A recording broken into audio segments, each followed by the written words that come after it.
Okay, everybody ready? Sure. Thank you both.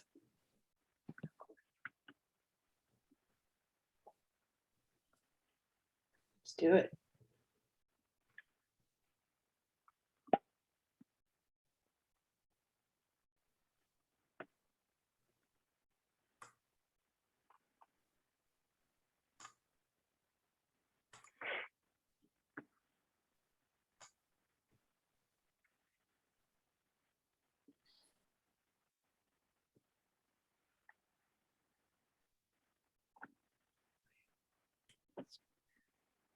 Hi, everyone. We're just getting settled in here. A lot of you are probably just connecting, so we'll wait a couple minutes until everyone has arrived. Glad to see you all here.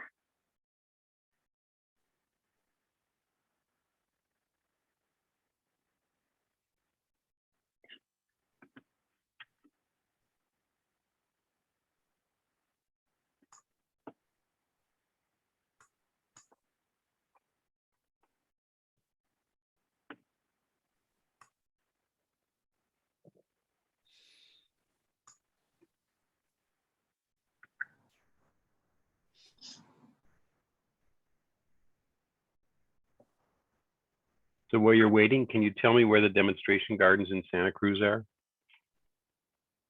Anastasia, you're on. I'll take that one. Yes, we have one demonstration garden in Santa Cruz County, and it's located in Watsonville off of Freedom Boulevard behind the county buildings. It's what you do is you go onto Freedom, and then you're going to turn east onto what's the road that you turn on before Madison?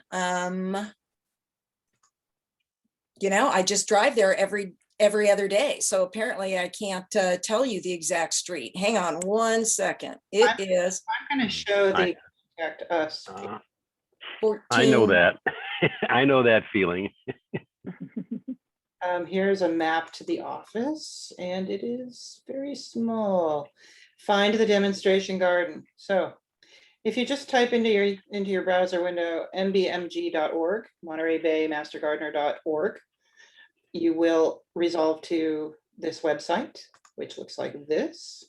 And then in the navigation, you would go to Contact Us and map to office, find demonstration garden, little footpath to the demonstration garden within the complex.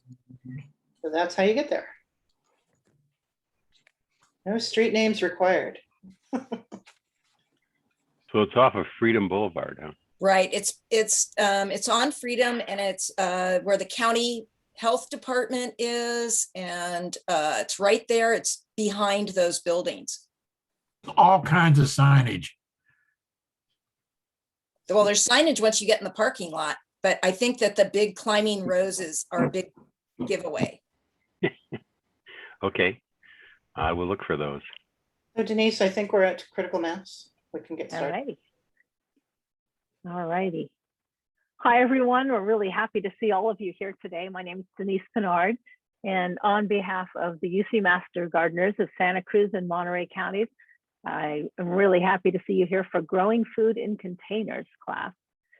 Before we get to the class, though, there's a couple of those things we like to do for our Zoom presentations, reminders here. Please keep your microphone muted and ideally your video off during the program. We recommend that you use the speaker view for the best results. If you have any technical questions, I'll be happy to help you with those. You can message me in the chat, and we'll make sure we get you up and running. If you'd like to see as well as hear the conversation, at the bottom of your screen is a button for live transcript. You can click it for real-time closed captioning. You can submit any questions that you might have in the chat, and we'll make sure that we answer them during our Q&A session. Just a reminder, the event is being recorded, and you'll receive a link to the recording in a few days after the class is over.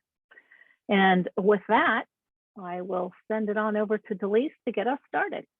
Actually, this is going to be Anastasia who's prepared well for this slide. Hello, everyone. I'm Anastasia Foster, and we, the Master Gardeners of Monterey and Santa Cruz counties, are an all-volunteer organization. We provide research-based information on horticulture to the home gardener through several vehicles. We have a public education class committee, just like what we're doing here, but hopefully we'll be resuming these classes in person. We have hands-on events at the demonstration garden located in Watsonville. We do outreach at farmer markets and at smart gardening events that we put on.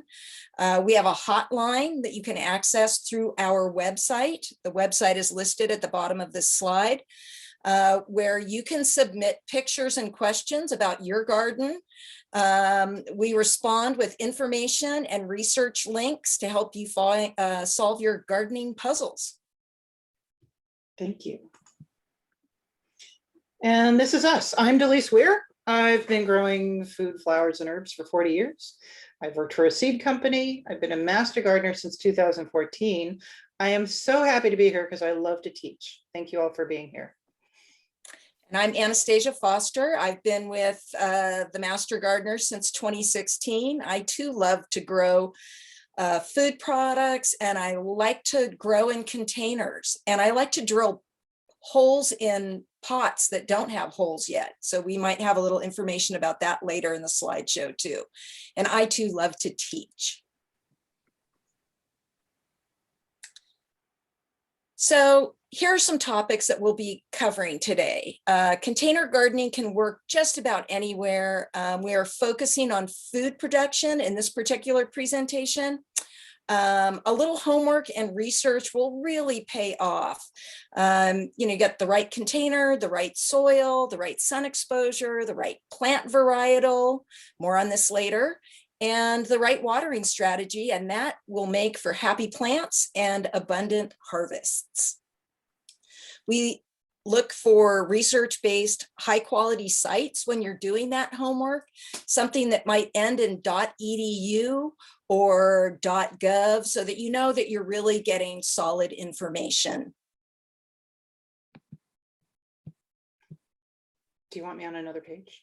I do, please. There we go. There we go. Oh, Yeah. yeah, no, that's good. All right. So anyone can grow food crops in containers. Small spaces can be anything from a little indoor windowsill to an outdoor patio. You do want to kind of study that space. How much light are you getting? Is it indirect? Is it all day? Is it just in the afternoon? Or is it just like at the very peak moment of when the sun is hottest? Sometimes in small side yards, you get sort of that furnace blast in the middle of the day. So you want to be thinking about that. And then you want to understand the characteristics of the plant. Do they have a fibrous root structure? Do they want to have their roots wet all the time? Do they want to dry out completely before they're watered again? And how much room do they need to grow in? Next slide. So some of my favorite things about container gardening is versatility and repurposing. I mean, you can grow in anything. If you've got drainage, then you can grow in it. And here we have some examples of, different things that you can use, but, old colanders, kitchen colanders, shoes, toolbox, driftwood, dresser drawers, really the options are limitless, and there's plenty of places online where you can go and look for inspiration. Hey, what's that thing in the middle, Anastasia? Oh, that thing in the middle happens to be a surfboard that my son brought home, and it was no longer a viable surfboard, so it became a succulent container hanging on my fence. Amazing. Some of my favorite things about container gardening is the versatility. You can do it in so many different ways. And there's a lot of great research out there. So, I mean, I'm constantly amazed at what's out there. We will have these links at the end of the presentation, but harvesttotable.com is one site that has a lot of information. balconygardenweb.com is another one where they have specific information on varietals of crops and what containers and what size containers they will do well in. Next slide. So here are some examples of vegetables that are well suited. I think that lettuce is a great starter crop for the novice gardener. It's fast, it's easy, it's forgiving, and it's delicious. It can be grown almost year round. And you just change it up a little bit. If you're in the cooler months, it can get more direct sunlight. If you're in the much warmer months, then you might want to have it in a more indirect, not baking in the sun kind of a proposition. There's a lot of varieties to choose from. The cut and come again method is kind of great because you can just grow them in a container. When they get, 4 or 5 inches tall, you can just cut them off and leave about an inch or so at the base. And then on my container, I'll harvest one side and then wait and then harvest the other and then come back around again. And it's kind of a fun, easy thing to do. There are some limitations with container gardening though. Like if you're trying to grow corn in a container can be challenging. You need a fairly large container and you just need to really acknowledge what a taproot is on a carrot. You can't grow a carrot in a shallow bowl, right? Because you've got to leave room for that taproot to reach down. Next slide.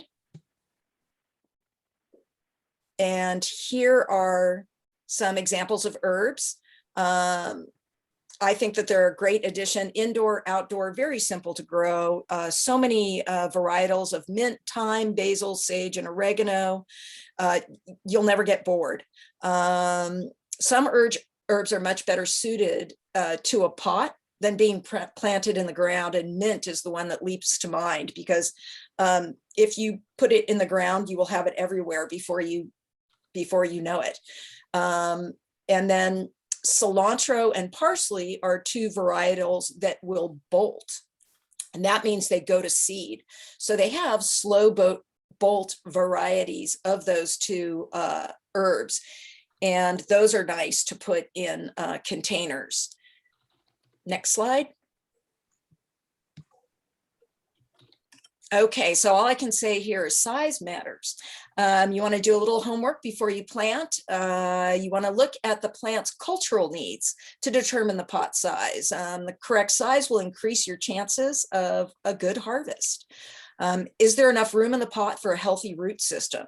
This will vary from plant to plant, the answer to that question. Some have a fibrous root system like kale, others have a tap root like a beet or a carrot, and then others have adventitious roots like a tomato. Tomato really wants room to grow, right? They want a nice big fat root ball. But some of the leafy greens, not so much. They'll do just fine in a bowl. So we'll have a little more information on that later. The other thing to consider is what is their preferred soil hydration habitat. We talk about wet feet for some plants like a spinach or a leafy green. They prefer to stay pretty moist, where others like a tomato really want to dry out before watering. Next slide. Now we're going to just kind of go through some options by plant size. So a 4-inch, you only really have about 1.25 gallons of soil in there, not very much. 5 to 6 inch, you've got 0.25 gallons or a quart. And then 7 to 8, you've got a gallon. So the smaller ones are great for up potting, for starting your seeds and whatnot. But depending upon what you're growing, they're going to want to get out of that container and get into something a little bit bigger. Microgreens, however, you can do the whole thing in there. Now we get up to the 2.5 to 3 gallon size. You can see what your options are on the slide. Bowls are well suited for smaller leafy greens, as I already said. One of the things that we have in this presentation as a video that you can access later is a teapot, which is a bowl that we planted with different herbs and flowers that you can make teas and flavored water out of. And that's kind of a fun little project. There's also some Mediterranean herbs that will do quite well in a shallower pot because they don't need a ton of room. You just certain things like thyme and rosemary will want to get very big. So those are something that you're probably going to want to plan for up potting after they've been in there for a little while.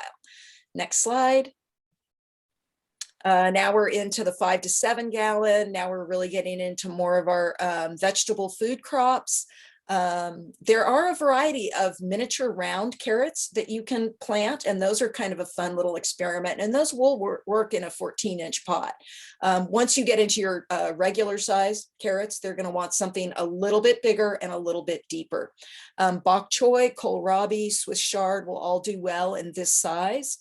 And then we also have the rosemary and lavenders. One thing I like to remind people about those two is that to prevent them from getting leggy and woody, you want to go ahead and kind of prune them back quite a bit so that you don't want to see a large woody trunk and just sort of spindly foliage. And the way to do that is to just keep pruning on a regular basis. Next slide.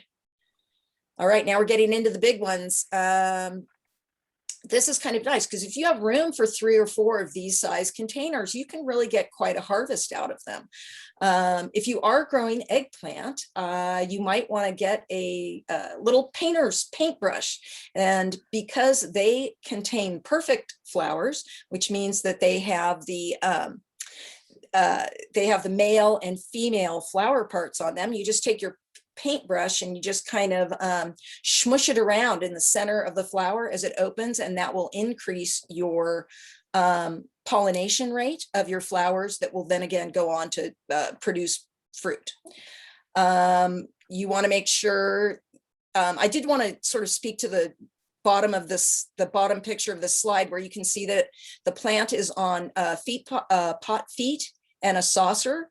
So people will use the pot feet to raise that saucer up off their deck so it doesn't rot. One of the things I like to recommend is go ahead and put spacers in between the pot and the saucer.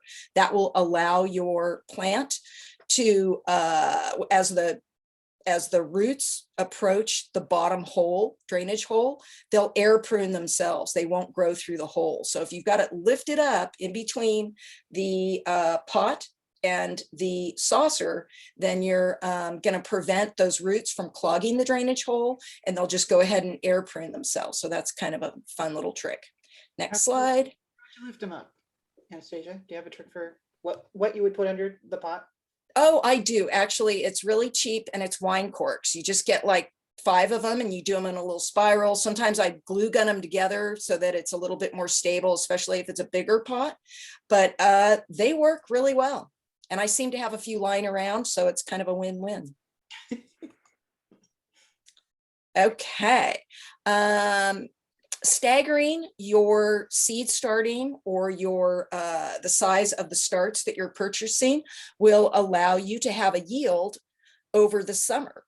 Oh, I forgot to talk about oh no, I'm on track. Never mind. Erase that. Okay, so Oops, sorry. there are 2 types of tomatoes. There are determinate and indeterminate. And determinate tomatoes have a limited growth pattern. And once they reach their set height, then they set their flowers and set their fruit. So you get a lot of that crop all at once. They are going to be a shorter, stockier, more densely fruited plant than the indeterminate tomatoes, and they're going to, produce the majority of their fruit all at one time. So you may want to buy them or start them over a period of time. So you get one crop, and then 6 weeks later you get the second one, and then 6 weeks later you get the third one. Next slide. And that brings us to indeterminate tomatoes, which continue to grow and set flowers throughout summer and into the fall, resulting in a continuous harvest. It's important to provide support for those indeterminate tomatoes early on, and there are a ton of ways to accomplish that. Cages, stakes, string lines, including the Florida basket weave and string trellis. I found a nice example on a Penn State extension site. It was just very easy, and they describe them, and they've got good pictures. Another crop that we talk about in this container size is the blueberry, and it's got some specific needs. It prefers a more acidic soil, plenty of water, regular fertilization, and you can even throw in some rinsed crushed eggshells and spent coffee grounds in moderation just to jazz up that pot. Next slide. One of the things that you can put in a very large container is a rhubarb. And it's kind of nice because it does keep it contained. If anyone's ever planted rhubarb in their regular garden, it can take up some real estate. Figs do very well. It keeps it small. It will encourage that fig to produce fruit sooner, and it will protect its root system from the gophers, who I think may love fig roots more than any other root they know of. You can even So- get a little bush type pumpkin out of one of these larger containers. Okay, yeah, very good. Next slide. Here's a nice slide of one of our fellow master gardeners, and he's just done a beautiful job of incorporating in-ground and potted plants. He's using plastic, galvanized steel, and terracotta in this particular slide. Next slide. So now we're going to look at the options of materials of pots and which plants will do very well in particular planters. So there are several considerations. Aesthetics versus production. And what do you care about? Can you afford it? Because some of them are pricey and some of them aren't. So you've got options. The risk of breakage may be a consideration. Let's see how each of these bullet points apply to different pot materials. So for terracotta, next slide. If you tend to overwater, terracotta will be very forgiving. That's an asset. The con is the moisture release through the pot will transition onto decks and tabletops, leaving rings. So you want to be mindful about that. Because this pot breathes, the soil temperature changes with the air temperature. The heat is not trapped in the vessel, and this can be beneficial for roots. Consider the difference between a really thick walled and a thin walled pot, because the thick walled larger terracotta pots are going to have less water loss and an enhanced soil insulation. They're going to be more expensive though. And then the thin ones are sort of that thin classic flower pot. And those are pretty breakable, but you can always use the ones you break as the cover for the bottom of the drainage hole. So you can repurpose them if you do crack them. They're great for plants with low water needs like succulents, grasses, geraniums, roses, and any plant that really wants to dry out in between waterings. Next slide. Glazed are great. They are beautiful. You know, people really like them. They're expensive. They will retain soil moisture better than the regular terracotta because it's less porous, right? Because it's got that glaze on it. One of the strategies for these is a pot within a pot. So let's say you have this big, magnificent ceramic pot. You may want to just take a 1 to 5 gallon nursery pot with your plant, plop that in there. You can either build up the bottom with a couple of bricks, or sometimes it'll fit right in the opening if it's one of those more urn-shaped ones.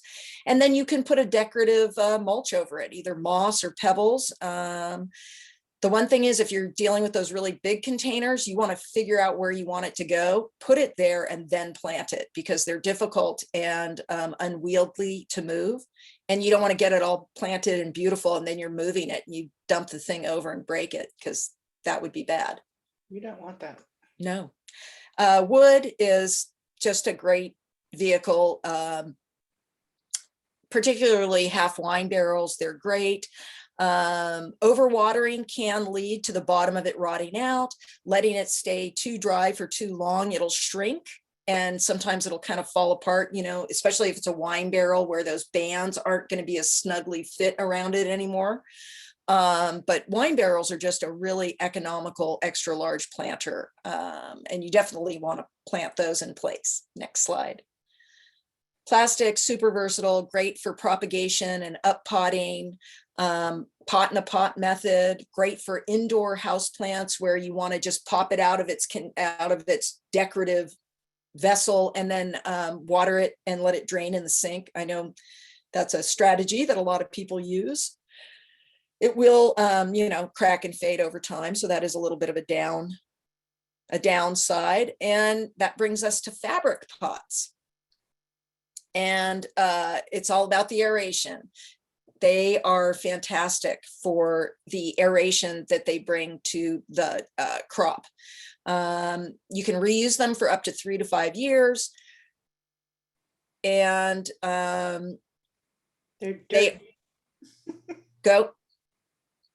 dirt cheap.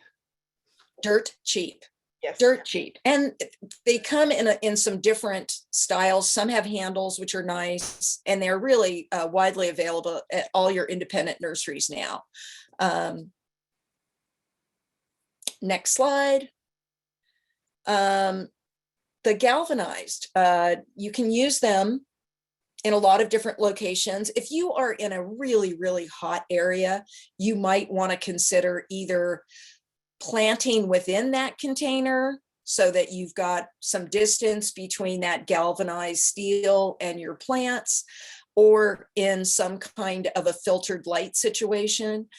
You will need to drill holes to provide drainage in the bottom of them. There has been sometimes when I'm teaching this class, people have asked, oh, is it safe to plant food crops in there? And I have not found definitive research saying that it's not safe. The two areas of concern is the fact that it does have a zinc coating on it, which does contain some cadmium, that it could be a problem. But honestly, the problem seems to be more with if you are breathing the fumes while that coating is being applied, or if you're raising the heat to almost like a cooking heat level and having your food coming direct contact, for which neither of those things happen when you are growing crops in them. And they've been using them for livestock for eons. And, we don't have that many three-eyed horses. So I think it's probably a safe alternative. Next slide. Hanging containers can be really fun. They're great for railings, fences. If space is a real issue, now you can really get your vertical garden on. They are going to dry out faster though. There may be some soil conditioning that you can add to it. We'll be talking about that more later in the class, that will help with water retention. They're not great for windy areas because they're just going to dry out too fast. And depending upon what you've planted, it's going to get a lot of wind burn. If they're mounted to a wall, then you can put them in sort of a protected place. If you know which way the wind is blowing, if you've got them sort of around the corner from that wind, they might do just fine. Next slide. Basically the sky's the limit as far as what you can use to repurpose as a container. You just want to make sure it's got drainage. And here are some examples of some clever options. Next slide. So people always ask about, oh, can I fill the bottom of my great big pot with water bottles or gravel or this or that? No, you really shouldn't. We're going to go into it later, but what it's going to do is it's going to change the water zone in the pot. So it's not a great idea to fill the bottom of a large pot with something funny. Using hand trucks are great for moving them around. And then again, just plant in location. Next slide. So I think pot saucers are a little bit more useful for houseplants, places where you're trying to protect the surface on which that plant is resting from any kind of moisture. If you do use those saucers, you really shouldn't let standing water remain in there, because then it's just kind of a mosquito breeding site if it's outdoors. Pot feet are a great alternative. They can be kind of pricey though. So look for them going on sale, or find other things that you can use. I mean, I've used I've used brick, I've used all kinds of things that will just lift that pot up a couple of inches off the ground. And you just want to be mindful that you're not covering all the drainage holes. Those should be left open so that air can reach that hole. Next slide. So we're going to talk about planting in a pot. There's a couple of different strategies. It's really easy. It's fun. The smaller pots are kind of nice because you can put them up on a potting shelf. So you're not, leaned over doing the impersonation of the Hunchback of Notre Dame. So that can be a nice aspect of it. Next slide, please. If you are reusing your pots, going ahead and sanitizing them is a great idea. It's fast. It's pretty easy. You don't need to let it soak for all that terribly long. And it really does, it does up your chances of having subsequent successful crops because you took the time to start with a clean slate, so to speak. Next slide.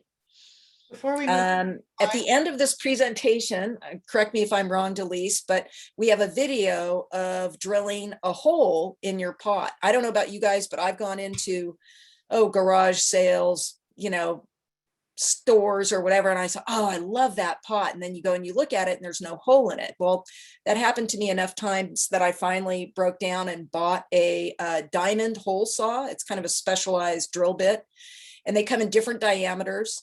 But the technical name for it is a diamond hole saw, as in SAW. And you want to use a little bit of water while you're drilling so that the drill bit doesn't get too hot. And it's pretty easy. The first couple times it's a little intimidating. You should definitely wear safety glasses, but you let the drill bit do the work. And after about 5 minutes, you've got a hole in your pot. And I joke about how once your friends find out that you have that little tool, they'll be coming over with their pots. I guarantee you. Can you drill a hole in this for me? So it's kind of fun. Right, next slide. so Is that the video? Okay, we're going to go right past. just a second. Yep. So we had a hilarious afternoon in my backyard. Anastasia was the star and we did some videos. And the videos are not going to translate well on this presentation because we just don't have time to play them. And there's going to be bandwidth buffering issues, but they will be available to you. You can click on them when you get the presentation and we'll send you all the links. But there is a step-by-step because this used to be an in-person class and we had a demo and we got to do all this stuff in person. So this is what we're doing instead. So throughout the presentation, we've got a couple of videos that are extra. Do on your own. Okay. Oh no. Look, I've started it. Don't. Start it. Don't do it. There you go. So you do want to cover your drainage holes, right? So now you've got your empty pot and you're getting ready to plant. So you've got a couple of options. I really like using screen, like a spare piece of screen from the screen door that you had to rescreen because your dog went through it. You just cut a little square of it. They also make plastic screen that would work. And then pottery shard on top of the screen to hold it in place. And then you put your soil in. In a pinch, you can use a coffee filter. And a used one will work too. It'll break down over time, but just to get things started, it's a great last minute. I really want to plant this plant and I don't have anything else. I'm going to use a coffee filter. Next chart. Okay, so now we're back to the question of gravel. And this little graphic here is going to explain why you don't want to put gravel in the bottom of your pot. So the first pot shows a normal pot and it shows where your hydration zone is. And it's at the bottom of the pot, which is where you want it to be, because if it's in the middle or the top of the pot, your plant is going to drown because the roots, remember, don't only just drink water, they breathe and they take up nutrients in the soil. So they do not want to have to wear a snorkel in order to do their job. In fact, they won't wear a snorkel and they'll just end up getting root rot and being sad. So don't put gravel in the bottom of your pot. You can put gravel underneath your pot though, and that will work as a great drainage situation. So that'll work. And humidifies a little, right? Yeah, absolutely. Okay. So it's a little bit, what's the word I'm looking for? I would say it is, it's not intuitive that when you look at these two pots, you think, oh, well, I'm gonna have to water the shallow pot far more than I'm gonna have to water the tall pot. But it turns out that because of water potential in the pot, it's actually the exact opposite. And if you think of a soaking wet sponge, that's the example that shows you. So if the first sponge is your bowl, right? It's like a bowl planter. So it's 12 inches wide. It's only 6 inches tall. It's going to retain water in the bottom of that pot much more readily than if I flip that sponge up on its end. In order for my roots to reach that water zone that's way at the bottom of that very tall pot, that plant's going to have to work a lot harder. So it's going to require more energy of the plant in the taller pot to move the water from the saturation zone to the root zone to access the water for the plant. So I just thought that that graphic is something that a professor at Davis, Len Oakey, did for us in one of our Master Gardener classes. And I thought it was so clever, I got his permission to put it in this presentation. Next slide. So I think this is where I take over. It is. Thank you. Take it away. Thank you so much, Anastasia. You are so smart. Let's talk a little bit about the soil. So on a happy, easy day, you can go to the box store and you can buy yourself a bag of potting soil and take it home and plant things in it. And that is the simplest way to go. Commercial potting soil is supposed to give you some water retention, some drainage, some aeration, and sometimes they have nutrients. But not all potting soils are created equally. Some are better than others. We always look for the OMRI organic label, as you can see on the bottom right, or CDFA is another one. OMRI means Organic Materials Research Institute, and that's what the organic certification goes by when it approves materials, and so we prefer to go with that. So you want to read all the ingredients on your potting soil, and then every plant is going to need a little bit something different. So what I tend to do is I start with a good potting soil and then I amend it, and then I just adulterate it and I extend it depending on what the plant needs. Is the plant in a super hot space on your patio? That might influence what you want to add. Is it a plant that needs really good drainage? Is it a plant that needs exceptional aeration and needs to be very light, or a very young plant like a seedling? These are things you can create with a purchased potting soil. We recommend that you don't buy up a bazillion pounds of potting soil and then store them for years and years. I have actually opened an old bag of potting soil and found snail eggs in the soil because a snail got in and laid its eggs. It can get algae growing on it. It can dry out completely until it refuses to accept water. It's called hydrophobic. It's not great, really old potting soil. It can get diseases that sort of get introduced to it. So it's best to figure out how much potting soil do I need, and then buy accordingly, maybe a little extra. I've got a potting soil calculator here for you. Can everybody see that? They're all muted. Yeah, I can see. So it's a rectangular shaped item. Let's see, the container is in inches. We're going to go with a 12-inch by 12-inch pot, length and width, and we're going to do 12 inches. Why not a big cube? So what does that mean? We're going to need 30 US quarts. This thing will tell you, let's do this in feet now and see what happens. And how do I get it to refresh? So I know it's not 30 quantity. say quantity 2. 1 foot, 1 foot, 1 foot. No, that's the same. I'm going to go with 2 feet this time. There, 5 quarts. So it can tell you in quarts, it can tell you in gallons. But what you're going to find is that everything comes in cubic feet. And when you're looking at pricing, so this is going to be about 1/4 of a cubic foot or a little bit less.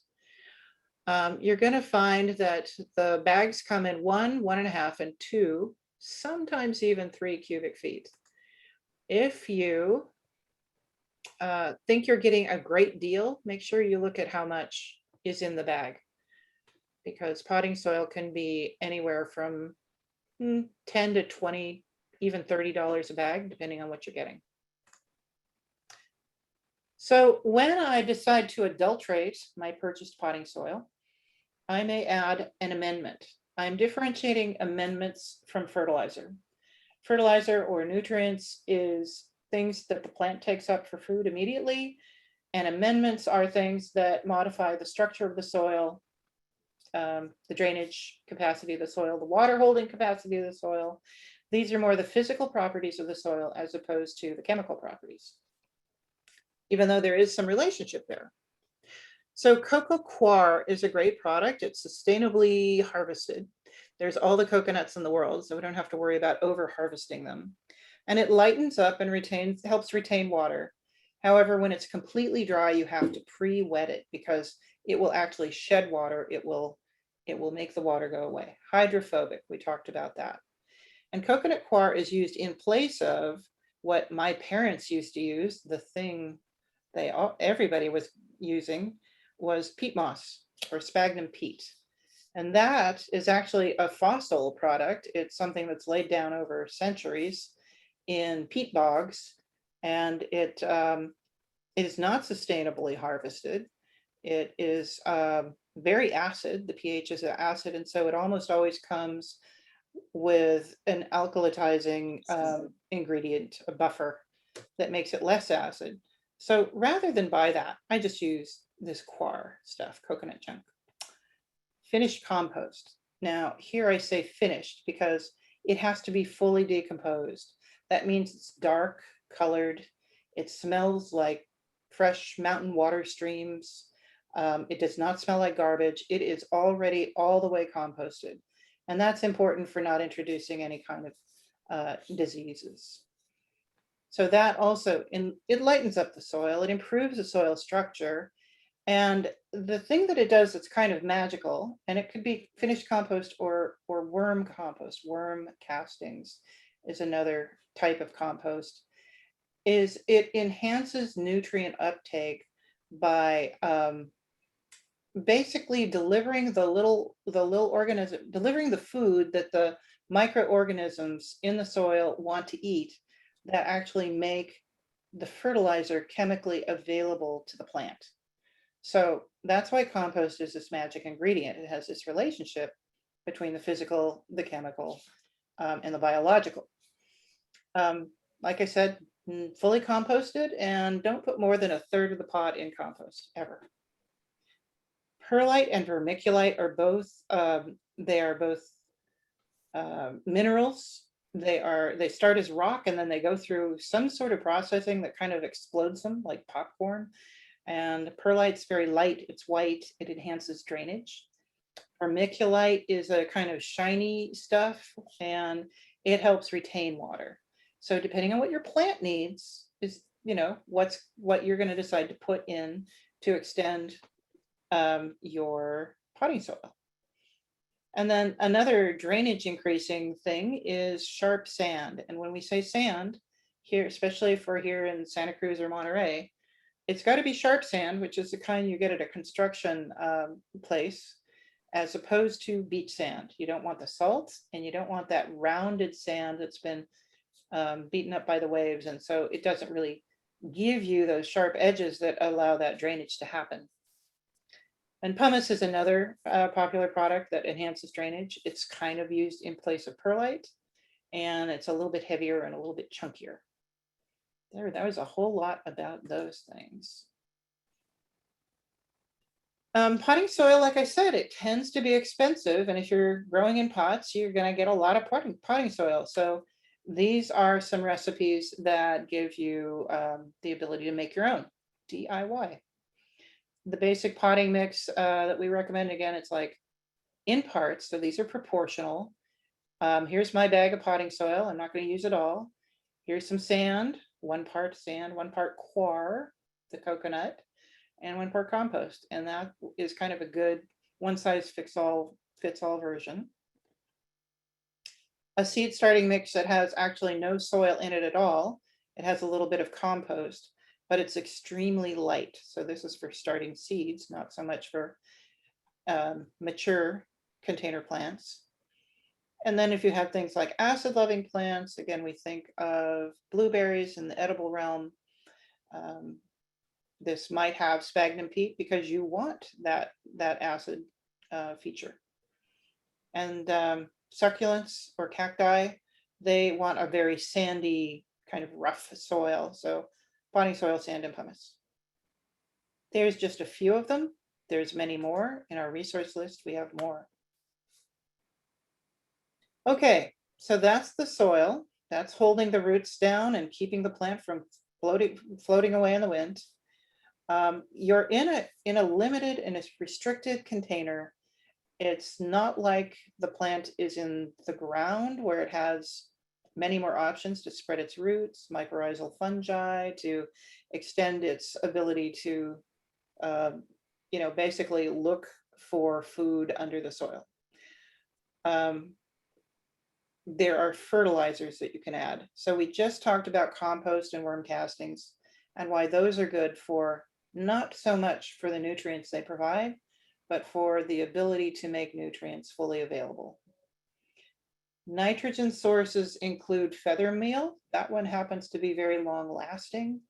It becomes available after a month or two. So if you're doing a one and done kind of fertilization strategy with, say, a big old plant that's going to be in the ground for 6 months, maybe a tomato, you might want to do some fish meal for now and some feather meal for later. Fish meal is a very popular, these are all organic nutrients, by the way. We're not putting any chemical ones in this particular presentation because this is what we think is the best. Fish meal is nice. However, everything's got a problem. So fish meal might have something like mercury from the fish. Cottonseed meal is not treated as a food product, so it might have been sprayed with a terrible pesticide. Soybean meal, hard to know, could be a genetically engineered soybean. Blood meal, it comes from the meat industry. Fish emulsion is a liquid version of the fish product, and it's probably the quickest acting. So if you need a quick hit of nitrogen because your leaves are turning yellow and you think it's a nitrogen problem, that would be a thing to use. So these are all good for the green leafy growth that you'll get on plants. And what would you say to someone who hadn't used blood meal before? Would you have any cautionary parameters? If I would not use blood meal in a container myself, except maybe sprinkle a teeny bit on the surface. Sometimes I put blood meal on top of the mulch, and it helps the mulch break down and not steal nitrogen out of the soil. I use it with straw bales for straw bale gardening to help condition the straw bale, but you use it very, very sparingly. And again, so nitrogen is the N in the NPK, and those numbers on the bag that are, number dash number, they're always in that order, N, P, and K. Bone meal is the P, phosphorus. Phosphorus is great for flower and fruit formation. Phosphorus is a little bit different than nitrogen. Nitrogen, if you water, it's going to go with the water. It's going to potentially, it could drain out into your water system, into your yard. It's water soluble. Phosphorus is not a mobile chemical. It's not a mobile element. It's not an element, molecule. it does not go with the water. So you really have to add the phosphorus in the root zone where they're going to be able to find it. And you do need that microbial life to help release it and turn it into a bioavailable form that the plants can use. Green sand and kelp meal are both sources of potassium. So that's the K, not intuitive, K, potassium. And that helps with roots and overall plant health. It also, if you use kelp meal, that has micronutrients in it that can be also useful. So there are about a dozen micronutrients, as well as these three, what are called macronutrients. And then, as Anastasia pointed out, there are little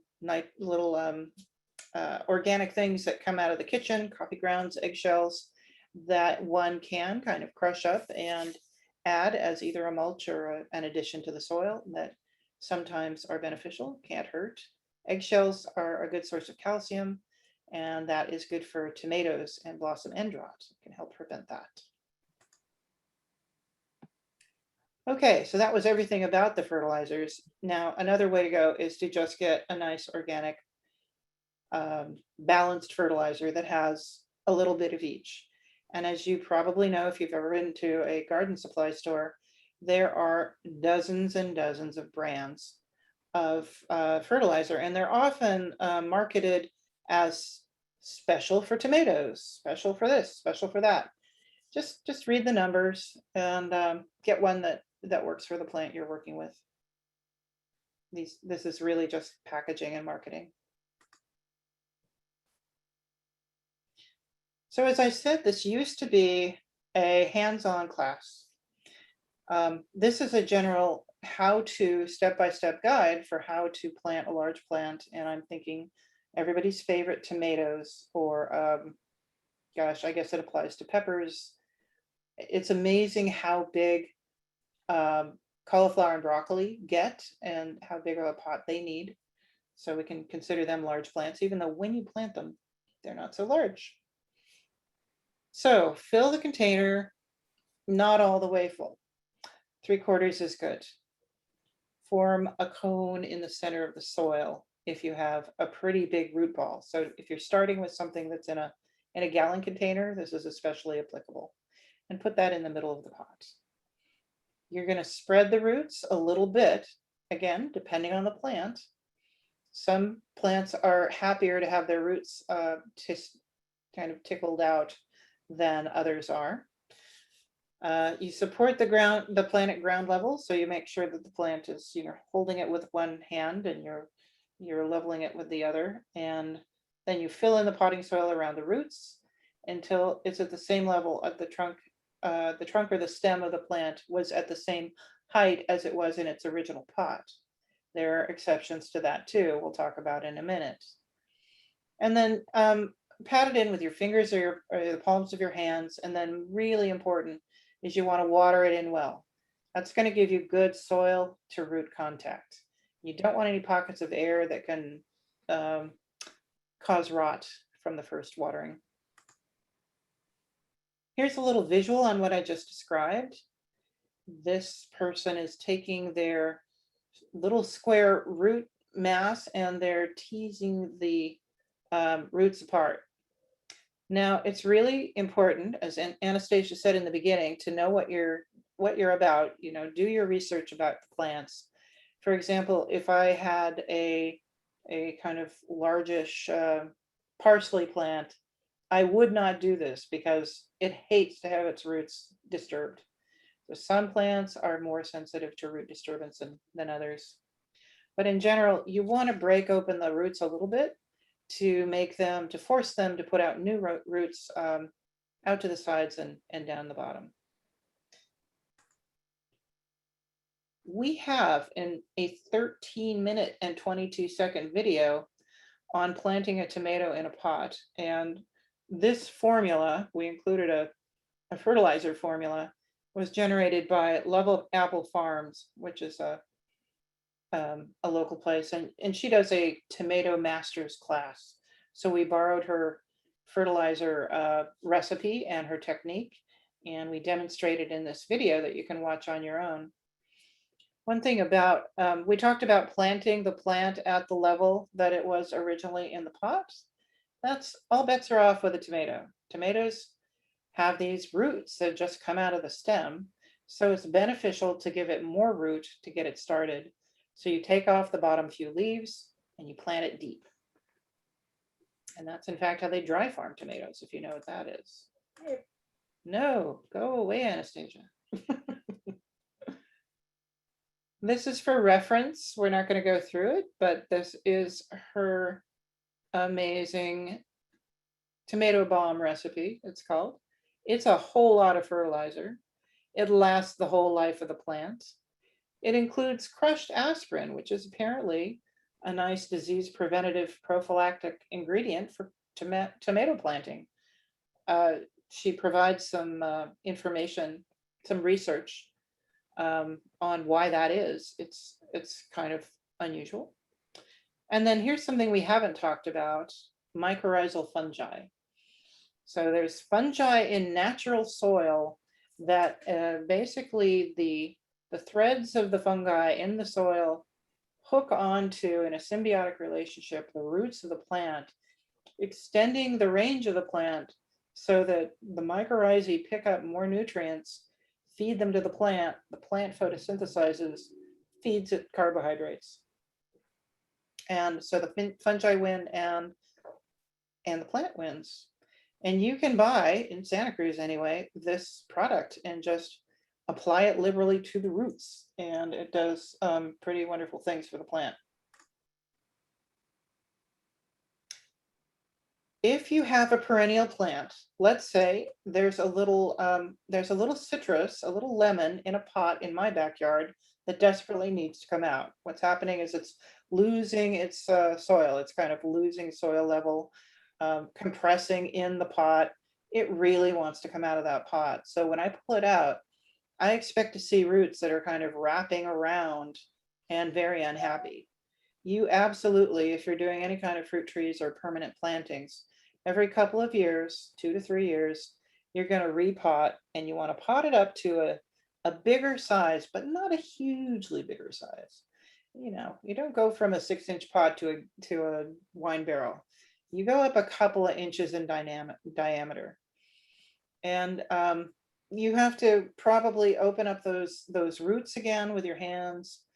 And you can tell that it's time when you're seeing what I'm seeing, sunken soil, the leaves get discolored, it wilts all the time. You can't give it enough water, or it's getting these pot-bound roots that you can see coming out the bottom. So pretty obvious. When you get really familiar with this, you'll understand that you can be growing food all year round in California, and you can do that in containers too. So that's about succession growing and knowing how long the beets are going to be in the pot before you harvest them all and you can plant something else in the pot. Succession growing is a whole class unto itself, but it's something to consider when your harvest is over and your plants are looking crummy. Go online, see what it is people are planting in their gardens right now, and go ahead and do it again. Now you're going to have to recondition that soil again. You're going to have to add more nutrients because the previous plant will have eaten them all up. And you may have to add more amendments as well as fertilizer. And then if you're planting from seed, which in many cases you will be, there are certain plants that prefer to be sown directly. That means you don't start them in a little bitty container and then transplant them. And then there are other plants that really want to be transplanted because they're so tender that they need special conditions. For example, peppers, they like it really warm, they like it really bright light, and they like that in January, and you just can't get that outside. So things that have a long taproot, like radishes and carrots and what's another taproot? Beets. Spinach and beets, those like to not be transplanted. Things that are really big seeds, cucumbers and squash, beans, you don't really need to transplant them. Onions don't love to be transplanted, but you can. Anyway, if you have a from seed planting that you're doing, you're going to use the same time of your planting, the same depth, the same spacing as you would use in a garden setting. Let's see what time we have. We're good. So we have a few tips and tricks. And Anastasia made me put this in. So with carrots, when you sow carrots from seed, sometimes you will have your little handful of carrot seed and they're teeny tiny, and you'll try to sprinkle them evenly across the top of the soil, and they will just be in one big clump in one little place. So a way to avoid that is to mix them with sand, and that helps spread them out across the area that you're planting. And then they need to stay moist. They get very lightly covered with soil, and it's hard to keep them moist, especially if you're planting for a fall harvest. So you're planting in the summer. So what I always do is put newspaper over the top, water it well, keep the newspaper wet as best you can, and keep it over them until they emerge, and then take the newspaper off. And for containers, there are little ball varieties and there are short varieties. And in our resources, I've included a list of food crop varieties that you can get from seed that are meant for containers. And that's really helpful to go with container specific varieties, make you more successful. Potatoes are another great crop to grow in a container. And in fact, you can use a laundry basket, which to harvest, you just flip it over. But I've used a wicker basket. I've used a tall tower of hardware cloth. They do really well in containers as long as you keep them watered. If you let them dry out one time, you don't get potatoes. But otherwise, that's a good option. And peppers and eggplants are another excellent. They usually like more heat than we get here on the coast. So in a container, you can actually kind of warm their root zone by having them in an upright container. You can give them a reflective heat wall that helps them be warmer, and find just the right place for them, even if you don't have the yard space in the sun that they really need. Green beans do really well because they're vertical. So you can grow the bush type that kind of grow over the edge, or you can do a teepee kind of some sort of trellis to grow up. Those are fun, and they're very prolific. You get a lot of green beans out of a green bean plant. We already talked about Mediterranean herbs, your oregano, thyme, that kind of thing. And basil, my favorite. Grow them in pots every year. Dwarf fruit trees is another thing and make sure it's a dwarf fruit tree. It has to be a big enough pot and a small enough plant, but you can get lots of fruit out of a dwarf fruit tree. Here's another video of Anastasia being adorable, planting the teapot here. And so we're going to let you, the point of this is we have been talking about growing one kind of crop or one kind of plant or just one plant per pot. And that's generally the utilitarian way to go. But it doesn't mean you can't get a gorgeous little mixed pot, and Anastasia shows us how to do it in this video. So different plants in the same pot that aren't going to be there forever, but they look good while they're there. And here she starts.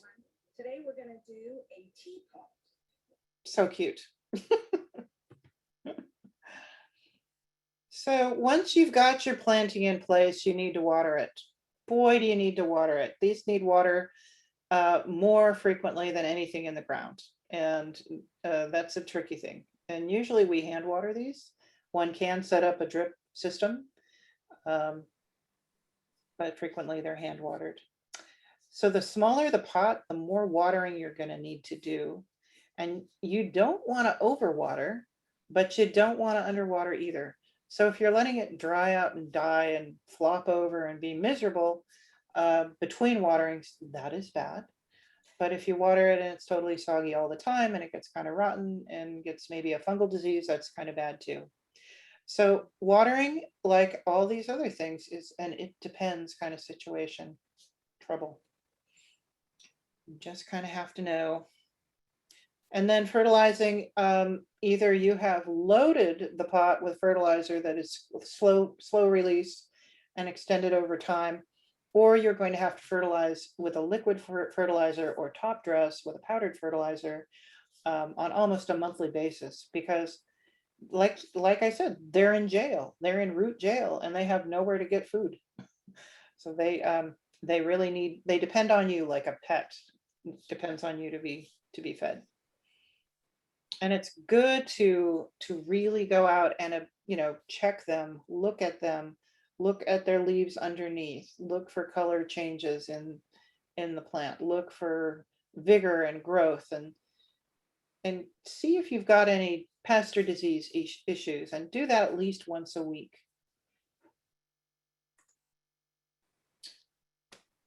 And though this is a completely other class unto itself that shall be taught later in the summer, you might find that you have some issues. And the good thing about pots is that you will see them very quickly because there's not so much to look at, but a couple plants in a pot. So you can usually nip it in the bud early. And the bad news is that a plant in a pot is very vulnerable and might be very young and could be wiped out by an infestation of whitefly, is what we're seeing on the top here, or aphids, if you don't catch it in time. So we recommend that you always identify what the pest is, do your weekly inspection, identify what the pest is, figure out what it is, figure out how to address it, and use the least toxic strategy for getting rid of it. Things that often happen are aphids in this area. Aphids are, almost every plant gets aphids. You will see them, and they are born pregnant. They're very prolific. You can absolutely squish them with your fingers. You can hit them hard with a strong knock of water, and you can use insecticidal soap. Draconian measures, you can use neem oil, but that's a really common but easy thing to get rid of.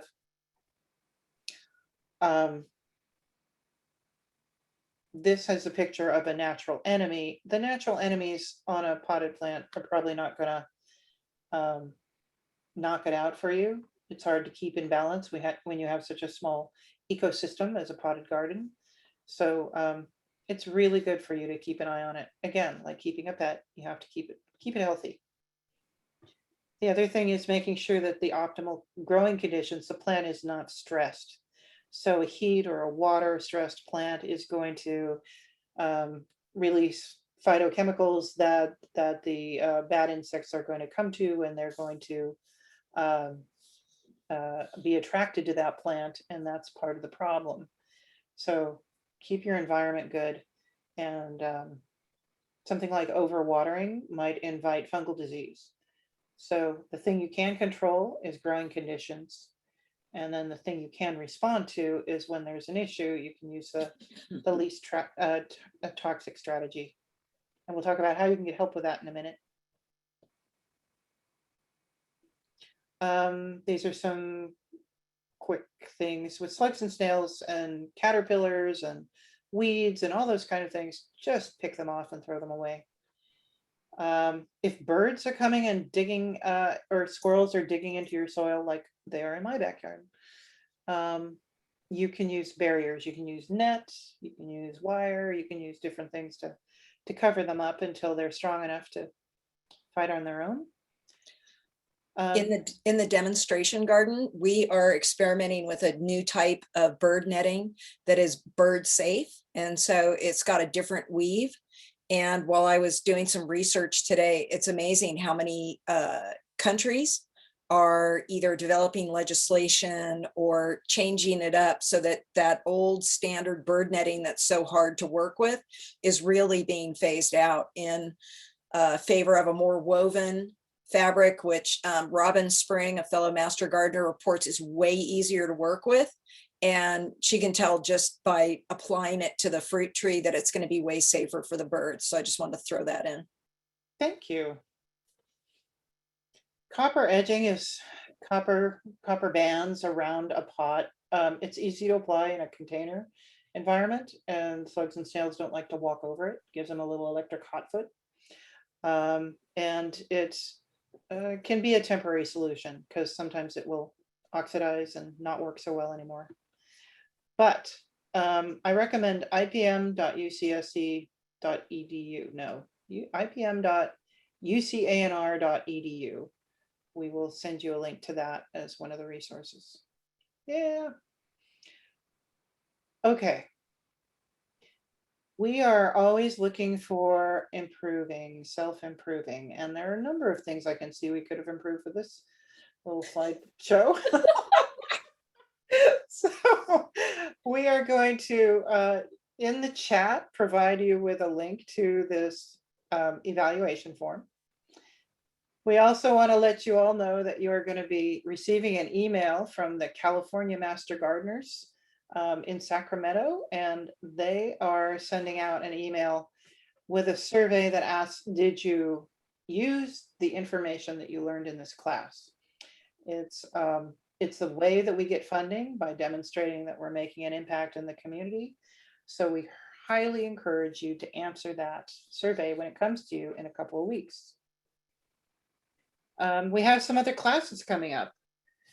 June 29th, this should be fun. It's Ask a Master Gardener Live.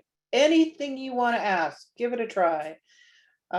If you have some special questions that you like, we encourage you to go to our Master Gardener hotline, which I'm going to give you a link to at the end of this. And it's just going to be fun Q&A, and we'll see if we can stump them. June 30th, wonderful class. We were privileged to see this class with just the master gardeners who are licensed master gardeners, but we decided it was so great we wanted to show it to the whole public. So this was growing a hummingbird garden, but it's so much more. It's hummingbirds' lifestyle and natural history, and history here in the county in terms of their populations and how they've gone. And at the end of it, you'll be able to grow plants that flower throughout the year that will attract and retain the hummingbirds in your yard, and get more hummingbirds than you had before, because you set up your feeder plants in areas where the two or three hummingbirds can't see each other, so they're not fighting for the same resource. It's really, I learned so much on that class. July 17th, this will be a Saturday morning, but we're going to expose you to our gray water laundry to landscape class, and that should be really awesome as well. Good for a drought year like this. And very timely.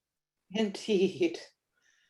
And if any of you want to be a master gardener and do what we're doing, plus so many other things, we are taking applications for our 2022 training. It starts in January. There will be a process to apply and be interviewed, and then you get to go through 6 months of university level training in horticulture, and come out knowing so much more, and with connecting to all kinds of wonderful people. Recommend you do that, and we'll be giving you a link to that application and a page that tells you what's expected of you as a volunteer after you have done that. If you have questions that we can't answer in the next half hour, there's a hotline.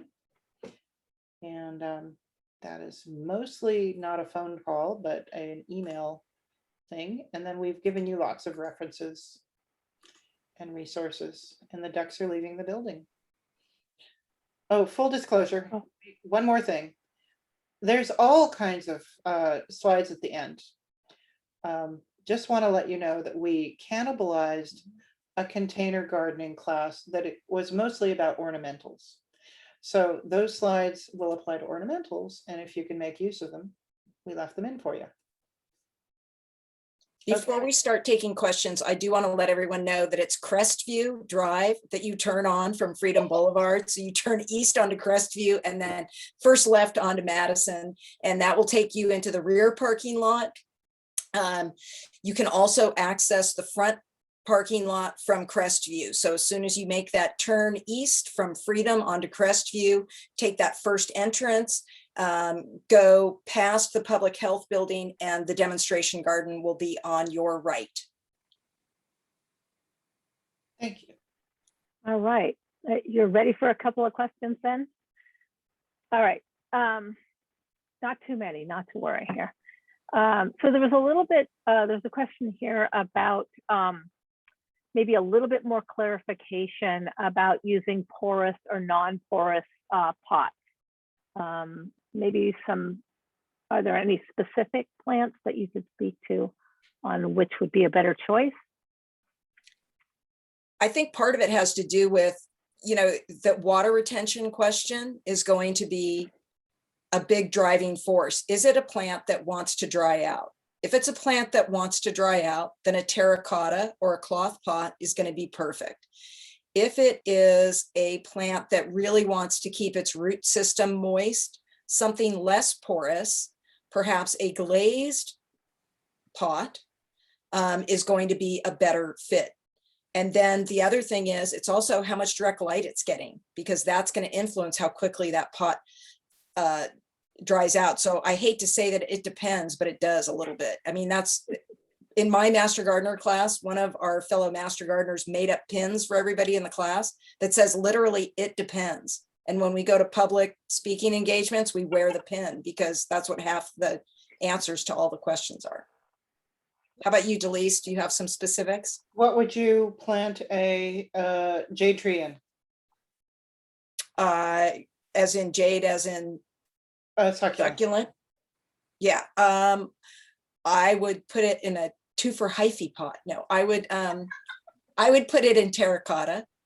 So porous for that. And what would you put a fern in? I would put that in a glazed pot because it wants something moist and forest tropical. And lettuce. Depends on where I put the lettuce bowl and what time of year it was, but I'd go with a glazed bowl. Could do lettuce in a glazed bowl. Okay, I can't afford any of that. I'm putting in plastic. All right, there you go. I think plastic or terracotta. Plastic or terracotta. You can also go to the nursery and see what they're in. So you guys don't say anything about pot color, but that's something I always mention to people. Because, when the sun shines on black plastic pots, the roots cook. Darker colors do heat up faster. And that's also an issue with those metal pots. So that's a good point. Thank you for that. All right. Just a thought about, you mentioned about reusing your pot. Do you have suggestions on what to do with the old soil? Should you compost it, sprinkle it about the garden? I can think of some other silly things, but how about you give us a real answer? Delise, you should take this one. To completely be honest, I sometimes reuse the soil and plant in it again. So you want to do that unless you're worried about disease in the soil. If you had a tomato that died for unknown reasons, or you knew had fusarium wilt or something like that, you would get that dirt so far away from your garden, you would throw it in the garbage. If it's just kind of old soil, you've used it a year or two or a season or two, I would just throw it in the yard, find a nice place to put the soil. And but I don't replace my soil every year if I don't have to. Cheap, cheap, cheap. I have a big plastic laundry tub that's kind of oval like this, and I'll dump all of the soil from that pot in there. I'll mix it up. I'll add some other amendments to try and perk it up again. A little extra compost and other things like that. And then and maybe even a little bit of, slow release fertilizer. If I feel like there's not enough pumice in there, or I feel like it needs a little cocoa core or a little, you know, a little compost, I'll throw that in there and then reuse it. You do run the risk of spreading disease that way. That's the only thing. But I mean, I don't do that with my tomato soil. Yeah. Even if it was super healthy, I usually throw it somewhere where I know I'm not going to be growing tomatoes next season. Tomato and basil, pretty risky. Right. Speaking of basil, any special tips for growing basil? Basil likes a really rich, nutrient-rich, composty, loamy, yummy, moist, perfect conditions kind of soil. So you want to give it a big enough pot so it has enough volume that it's going to retain water through a hot day. You don't want it to wilt every day. And you always pinch off the flowers if you're going for the leaves, which most of us are when we're making pesto and such. I make sure that I don't leave it forever. I cut it down, take it out, and start over with either new seed, or you can even do cuttings. You can cut and root little basil sprigs and start new plants that way. So I'm forever starting basil. And don't start it too soon. That's for sure. It really likes it warm. If you put it in the ground too early, this year was so cool in the spring that my basil just sat there in pain in May, and now it's doing great. Good point, Paul. Lovely. I have some Okay. studded ones. Oh. All right. Are composted manures okay in pots? You want me to take this one? Yes, please. Okay, I wouldn't do it. I don't do it. It's probably okay if it's bagged, composted, steer or chicken manure. The chicken manure could be a little too nitrogenous. And the steer manure might be too salty. I would never use anything that came from a stable or something like that. And I just generally avoid manures in pots. I don't know where it's been. Or I do know where it's been. All right. Is alfalfa a good additive? Are we talking about alfalfa meal as a nitrogen? Whoever, Uh, are you there? let's see. If someone, whoever, let's see. And that was one of our Susans. So if you could answer, if you can give us a little more information, we'll try and go for that. Well, while we're waiting on that one, I have another very kind of a specific, although many of us may be, oh, actually here, meal or pellets. So on the alfalfa. I have not personally used alfalfa meal. I know that it is used and I believe it's a nitrogen fertilizer. So frankly, I can't answer that, but I know it's done. And do I know how it is in containers? No, I do not. How about you, Anastasia? Do you know anything about it? I've not, I mean, I've used a lot of different things in containers, but I've not used alfalfa. So I don't have a experiential answer for that one. I'm starting to use alfalfa this summer for dahlias, and I got it from Down to Earth. It's 2.5, 0.5, 2.5 for the NPK. So we're looking to just add more phosphorus to balance it out. Yeah, it would need that for dahlias especially. Mm-hmm. I think it's just another one of those plant-based organic fertilizers that you can try out and see if you like it. All right. So we only have one last kind of very, maybe a pretty specific question here. This person lives in Bonnie Doon, and there is a ton of chipped mulch available from the burned trees, many of which were redwood. Wondering if this could or should be used in a compost that could be used in a potted vegetable garden. Redwood trees have a a secondary compound that is designed to inhibit the growth of plants. And that's in nature why you walk through a mature redwood forest and there's very little growing underneath. It's both the shade and the chemical interaction with the leaf drop. Even though we have lots of redwood compost around and that it's often used in different plant fertilizers and such, I don't know if it would make for a good compost additive. And I guess I would avoid it. But you certainly have material there. It's an experiment. And it would be lovely to rise from the ashes and make beautiful plants out of the burnt trees, because that was so tragic. Will you do it? Will you try it and let us know how it goes? Yes, you bet. I'll let you know. Thank you. And can All you? right. All right. So let's see. You mentioned a little bit about growing some fruit trees in large enough pots. Specifically, do you know anything about a guava tree? A guava, are we talking about like a feijoa? Are we talking about a pineapple guava? Are we talking about an actual guava shrub? I'm not familiar with a guava tree. You're So do we have like a varietal? Asia, who's from Hawaii, so look out. You might get a big old guava. What we would grow around here is a feijoa or a pineapple guava, and they are generally grown as bushes. I have one in my backyard that is a friggin' tree. Oh, that's true. Yours is a tree. Yeah. I have misspoken already right out the gate.